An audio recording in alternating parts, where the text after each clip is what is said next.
எண்ணியிருக்கின்றார்கள். உங்களுடைய வறுமையை, உங்கள் கஷ்டங்களை, கல்வியில் இது ஏற்படுகின்ற கஷ்டங்களை தீர்க்க வேண்டும் என்று அவர்கள் நினைத்திருக்கின்றார்கள். நினைத்ததன் காரணமாகத்தான் அவர்கள் இன்று 200க்கும் மேற்பட்ட துவிச்சக்கர வண்டிகளை உங்களுக்காக, வறிய மாணவர்களுக்காக வழங்கி கொண்டிருக்கிறார்கள். அந்த வகையிலே அங்கே இருக்கக்கூடிய, அதாவது சுவிஸ் நாட்டில் இருக்கக்கூடிய சுலத்துன் தமிழர் நரம்புரி சங்கம் உங்களுக்கு இந்த உதவியை வழங்கி இருக்கிறது.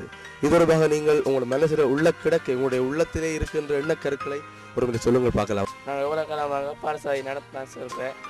அதில் சில நேரத்தில் பஸ்ஸில் போகிறாங்க, பஸ் இல்லாட்டி நடந்து தான் போகிறாங்க. யானை பிரச்சனை, கடன் கஷ்டம், இது நடந்து போகிறது. இந்த நிறுவனம் உங்களுக்கு சைக்கிள் தந்தார ரொம்ப நன்றி. சுவிஸ் நாட்டில் இருக்கக்கூடிய தமிழ் நலன்புரி சங்கம் நம்மளுக்கு வழங்கி இருக்குது. இதே போல் நான் நேரத்துக்கு பாடசாலை செல்கிறேன் பைக் இருந்தால. இதேபோல் மற்ற மாணவர்களுக்கும் வழங்குமாறு கேட்டுக்கொள்கிறேன். ஏழை சிறார்களின் எதிர்காலம் எங்கே? இவர்கள் வாழ்வை சீர் செய்ய வருவார் யார் இங்கே? இன்று துவிச்சக்கர வண்டியை பெற்றுக்கொண்டு ஒரு பயனாளி, ஒரு மாணவி பிரியங்கா அவர்களை நாங்கள் சந்தித்திருக்கிறோம். வணக்கம் பிரியங்கா, நீங்கள் எந்த கல்லூரியில் படித்து கொண்டிருக்கீங்கம்மா? கடினார் மகாவித்யாலயம். சரி, உங்களுக்கு இந்த துவிச்சக்கர வண்டி கிடைத்ததை பற்றி நீங்கள் என்ன சொல்ல விரும்புறீங்கம்மா? இதுக்கு முதல் ஹெல்ப் பண்ணதில்லை. எப்படி முதல் நாங்கள் பஸ்ஸில் தான் போகிறனாங்க. பஸ்ஸில் போகல, பஸ் பிரேக் டவுன் சொன்னால் நடந்து தான் போகிறனாங்க. அதால் லேட்டாக தான் ஸ்கூலுக்கு போகிறேன். இப்போ இந்த பைக் தந்தால் லேட்டாக போகாமல் நேரத்தோடு போவோம். இதுபோல் நிறைய பிள்ளைகள் பாதிக்கப்படுறதுகள் எங்களுக்கு ஹெல்ப் பண்ண மாதிரி அவங்களுக்கும் ஹெல்ப் பண்ண கேட்டுக்கொள்கிறோம். கோடை வெயிலிலும் கொட்டும் மழையிலும் கால்நடையாய் கல்வி கற்கும் ஏழை சிறுவர்களின் எதிர்காலம் வளமாக எல்லோரும் உழைப்போம். இந்த உதவியை தந்தமைக்காக சுவிஸ் சுலத்துன் தமிழர் நலம்புரி சங்கம் என்ற நிறுவனத்துக்கு நன்றி தெரிவித்துக் கொள்கிறோம். நன்றி.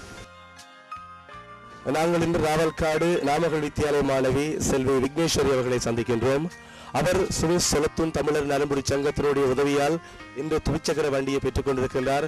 வறிய மாணவர்களுக்காக, அவருடைய கல்வி மேம்பாட்டிற்காக உழைக்கின்ற புலம்பெயர்ந்து இருக்கக்கூடிய உறவுகளிலே சுவிஸ் சுலத்துன் தமிழர் நலம்புரி சங்கம் பெரிய உதவிகளை வழங்கி கொண்டிருக்கின்றது. அவர்கள் இன்று கிழக்கு மாகாண வறிய மாணவர்களுக்காக உதவிகளை வழங்கி கொண்டிருக்கிறார்கள். உங்களுக்கு இன்று துவிச்சக்கர வண்டி கிடைத்திருக்கிறது. சுலத்துன் தமிழர் நலம்புரி சங்கம் இந்த உதவியை உங்களுக்கு வழங்கி இருக்கின்றார்கள். இதை பற்றி நீங்கள் என்னம்மா சொல்ல விரும்புகிறீங்க? நாங்கள் வறுமையிலே ஸ்கூல் போகிறோம். அதனால் அவங்க எங்களுக்கு ஒரு உதவி செஞ்சுருக்கிறாங்க. இதுக்கு மிகவும் நன்றி. சுலத்துன் தமிழ் நலம்புரி சங்கம் எங்களுக்கு இந்த உதவியை செய்து தந்திருக்கிறாங்க. அவர்களுக்கு நாங்கள் நன்றி தெரிவித்துக் கொண்டு, எனது கஷ்ட நிலையை இவர்கள் புரிந்து கொண்டு இவர்கள் இந்த உதவியை வழங்கியிருக்கின்றார்கள். என் போன்று இன்னும் நிறைய மாணவர்கள் இருக்கின்றார்கள். அவர்களுக்கும் இதேபோல் உதவியை செய்யுமாறு உங்களை தாழ்மையுடன் கேட்டுக்கொள்கின்றேன். என் புருஷன் வேறு திருமணம் செய்து போனதால் நான் 2 பிள்ளைகளை கஷ்டப்பட்டு 5 பிள்ளைகளை நான் நாவக்காடு ஸ்கூல்லே நான் படிப்பிக்க வைக்கிறேன். நான் கஷ்டப்பட்ட நிலையால் தான் நான் அங்கே நின்று கூலிக்கு குத்தித்தான் நான் கஷ்டப்பட்டு கொண்டு இப்பையும் வளர்த்து கொண்டு நான் படிப்பிக்கிறதுக்காக நான் கஷ்டப்படுறேன். கணவனை இழந்த தாய் தன் பிள்ளைகளை வளர்க்க கதியற்று தவிக்கிறாள். இந்த கடுந்துயரை ஓட்ட, கருணைதனை காட்ட யார் இங்கு இருக்கிறார்? அதனால் எனக்கு சரியான மனவேதனை. ஏன் நம்மளோட புருஷன் இப்படி விட்டுட்டு போய்த்தானேன்றதுக்காக நான் கஷ்டப்பட்டு தான் நான் 2 பிள்ளைகளை படிப்பிக்கணும்ன்றது படிப்பிக்கிறேன். நாங்கள் பாடசாலை போகிறதுக்கு மிகவும் தூரத்துலேருந்து பாடசாலைக்கு போகிறதுனால் அவங்க எங்களுக்கு சைக்கிள்கள் தாராங்க. மிகவும் நன்றி அவங்களுக்கு. நாங்கள் கடும் தூரத்துலேருந்து ஸ்கூலுக்கு போகிறோம். அதனால் எங்களுக்கு அவங்க உதவிகள் வழங்குறாங்க. அவங்களுக்கு மிகவும் நன்றியை தெரிவித்துக் கொள்கிறோம். உங்களோட அப்பா எங்கே வேலை செய்கிறார்? அப்பா இல்லை. அம்மாவும் இல்லை.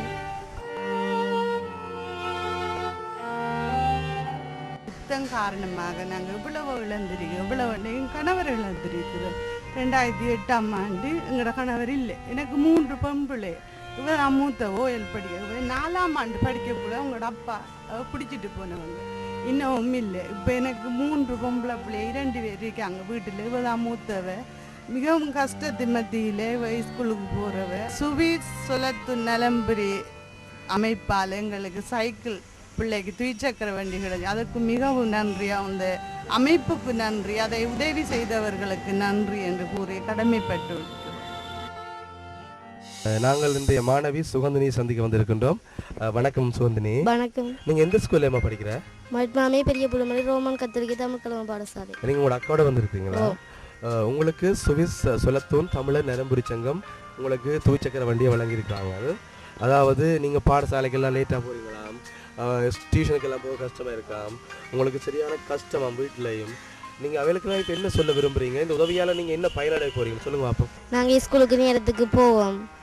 என்ன போன்ற பேர் பிள்ளைகள் இருக்குது, அவங்களுக்கும் இந்த சைக்கிளை கொடுத்து உதவி செய்யணும்.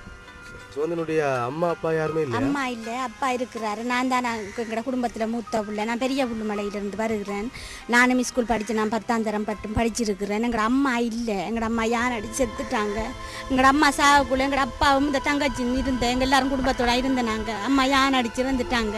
எங்கள் அம்மாவுக்கு 48 வயசு. இப்போ நான் தான் பார்க்குறேன். எங்களோட அப்பாவுக்கும் சுகம் இல்லை, எங்களோட அவரும் இல்லை. அவரும் விட்டு கூலிக்கு எனக்கு 2 பொம்பளை பிள்ளை, ஒரு பொடியான ஒரு பொம்பளை பிள்ளை இருக்காங்க. 10 மாடு ஒரு வாக்கல்ற கூலிக்கு வாங்கித்தான் நான் கட்டுறேன். நான் 3000 ரூபா சம்பளம் தருவாங்க.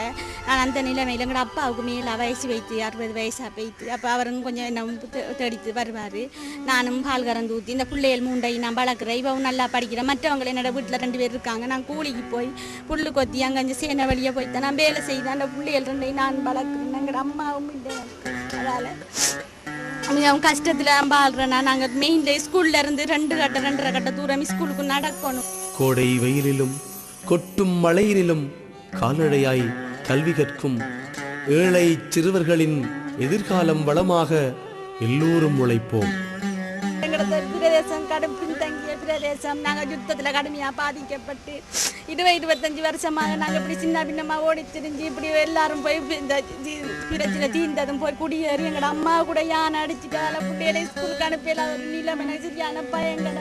தாயும் இல்லை, கணவரும் இல்லை, தகப்பம் மட்டும்தான் இருக்காரு. அவரும் பார்க்கக்கூடிய நிலைமையில் சைக்கிள் தந்தது எவ்வளோ ஒரு பெரும் மிக மிக நான் நன்றியை தெரிவித்துக் கொள்கிறேன். நான் மற்றவங்களை பற்றி நான் செய்யலை.